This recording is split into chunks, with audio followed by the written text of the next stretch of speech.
Massachusetts prides itself on health care, but families are finding problems looking for mental health care for their child. Dr. Mallika Marshall sits down with CBS and Boston's Lisa Hughes to discuss some answers. If you have ever tried to find a therapist for your son or daughter, you know it can be a challenge, even in Massachusetts, which prides itself on its healthcare system.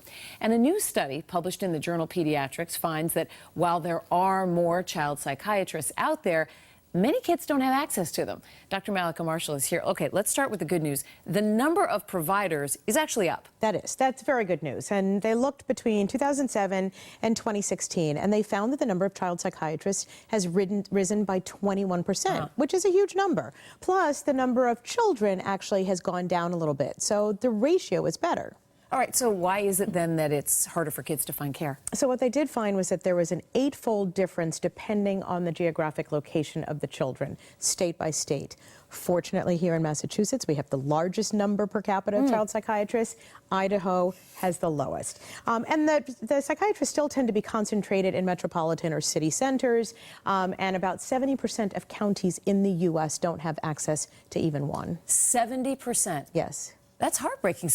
So for families, let's say specifically for families in those counties, what does this mean? So it means the kids have to wait a long time, sometimes months, if they get a psychiatrist at all. It also means that families often have to travel long distances. And it's a problem here in Massachusetts, too, where we have one of the best healthcare systems in the country. I hear heartbreaking stories from families of their children who just can't get mental health care. Well, and it's particularly problematic now because we've never had more children and teenagers who need mental health services. That's right. So there's been a rise in depression, ADHD, anxiety, autism in children around the country. ER visits for mental health issues in children is on the rise.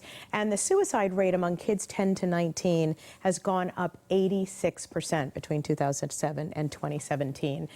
More than 15% of kids are thought to have a mental health-related issue, but less than half are actually getting the care they need to address it. So as we sit here, it seems like one of the answers might be to create some sort of a program where you can send these psychiatrists on a rotating basis into communities that don't have one, but that's probably for another time. What can be done in the meantime? So I think they want to try to utilize what resources we have. Right. And they're hoping that more pediatricians will become specially trained in being able to address mental health issues, which is a lot to put on pediatricians. Right, but there's we're some already out busy. there. Exactly, but there's some out there that are willing to do it. They're hoping to have more child-based services available to children. You know, go to where the children are. They're in school, and then utilizing telepsychiatry, so being able to do telemedicine so that kids can get some counseling. It doesn't have to be from a psychiatrist, which is an MD.